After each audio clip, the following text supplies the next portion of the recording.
Before you buy any bookbinding tools, you might already have everything you need at home. And I'm not talking about making a book that just looks alright or presentable, but I'm talking about making a fully functional, beautiful hardcover book like this. Because yes, you can make a book like this using things you probably already own. No need to buy specialized tools. And today, I'm going to prove it to you. As a bookbinder, I usually use specialized tools because they are more efficient and easier to work with, but good tools are not cheap. If you're just starting out and not even sure if you will enjoy bookmaking, it doesn't make sense to invest in tools right away. It's better for your wallet and honestly, better for the planet too. If you've been following my journey, you know sustainability is at the heart of my work. So today, I want to show you that you can make a handmade notebook using tools you already have.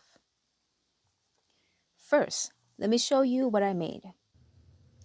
A classic A5 hardcover book. The book cloth is made from old jeans. The covers are made from a cardboard box. And the paper inside is my husband's old school paper. I even added details like end bands, which are the small fabric pieces inserted at the top and bottom of the book spine, and subtle spine grooves. These are not necessary for the book function, but they give the book a nicer finished look. Now here's the interesting part. These are all the tools I used to make that book. And they are all very basic, like things you can find in your home, garage, or kitchen drawer. Since we're using these basic tools, they won't be as efficient or comfortable as specialized bookbinding tools, but they will get the job done. Let's dig into each tool and material so that you can put together your own.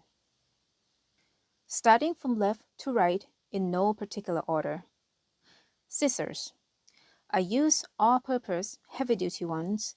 You will need it to trim the jeans, book cloths, and some small things. So you can even use a regular pair. It doesn't need to be a heavy-duty. A pair of binder clips to secure the paper while binding. These 2-inch clips are perfect for this A5 book. A piece of flexible, thin fabric to use as mull. Mull is used to strengthen the book spine. A piece of thin, natural fabric is best. Here, I'm using an all-white cotton curtain. If you don't have natural fabric, find some thin fabric that takes glue well. Old jeans. The simplest fabric option to use is book cloth.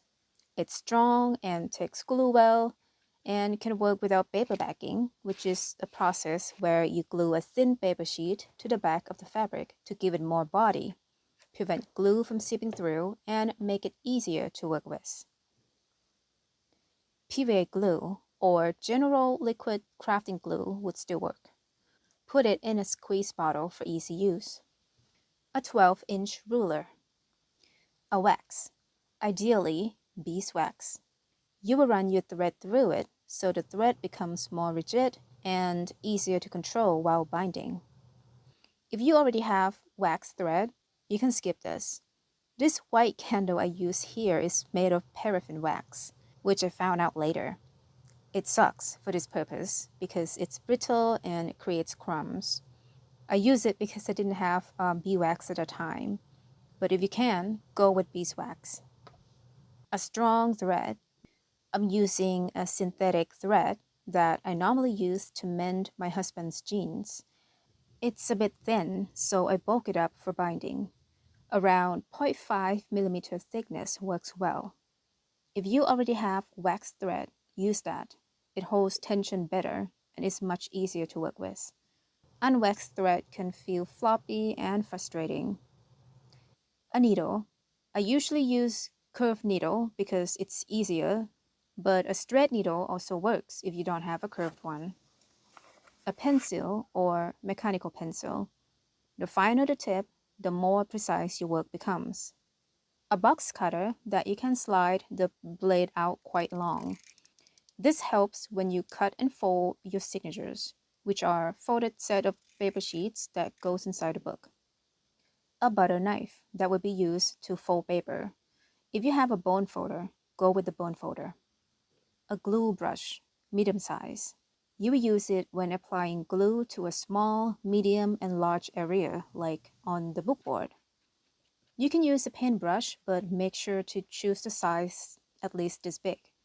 Otherwise, gluing the board to the book cloth will be painfully slow, and the glue will start to dry before you get to use it. A rubber eraser. I use this to make an awl to punch signatures by putting a needle in there. Some people use a cork for this. If you have an awl, go with it. 2 basic spring clamps, about 6 inches with a strong grip. These act as your book press. Simple but very effective. Other types of clamps work too. Paper of your choice. I love using scraps or blank paper I already have. I also have lots of old school paper of my husband's, so I'm using that for this project. Cardboard box, enough to make book covers. I used the 2mm thick cardboard box. I believe this is around a medium thickness. Normally I use paper chipboards of the same thickness. It's denser, that means it's stronger and heavier. But cardboard boxes are strong enough for this purpose too. Thin and stiff books. These will be used as press boards together with the clamps. Ideally, find hardcover books or similar materials that are slightly larger than your book. Some waste paper with a mix of loose paper and booklet waste paper with the size larger than your signatures. I find cardstock waste paper to be easier to use than thinner waste paper. Cutting mat. If you have a large size, that's perfect. If not, just try to manage your space while you cut things. And if you want to make endbands and spine grooves, which are the book's decorations, add these to your list. A cord or thick thread. This is a 1mm thick hem thread. It will be used to make endbands together with some jeans fabric. A pair of round skewers, a bit longer than your book. These will be used to make spine grooves more prominent and permanent. And that's everything you need to make this journal without buying specialized tools. As for the process, I break it down into 4 main steps. 1. Preparing the paper. 2. Binding. 3. Making the book cover. And 4. Assembling. And I will walk you through all of that in the next video. Stay tuned for that. And if you want this tool list in a downloadable file, check out the resource below. And I will see you in the next video.